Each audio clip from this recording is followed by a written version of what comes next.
अस्सलाम वालेकुम दोस्तों, मानसून का मौसम में नमी, पसीना, जल्द पे कई मसाइल पैदा होते हैं जैसे कि दाने, इन्फेक्शंस वगैरह। आज मैं उनके लिए आसान और घरेलू टिप्स आपके साथ शेयर करूंगी जो कि मौसम में आपकी जल्द को खूबसूरत और साफ रखेंगी। अच्छा जी, सबसे पहले बात आ जाती है फेस वॉश की।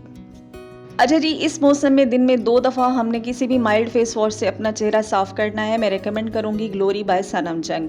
अच्छा जी, उसके बाद हमने अल्कोहल फ्री टोनर लाज़मी इस्तेमाल करना है। बेस्ट सॉल्यूशन है रोज़ वाटर का, इससे जो पॉज़ेज़ होते हैं हमारे वो भी क्लोज़ रहते हैं।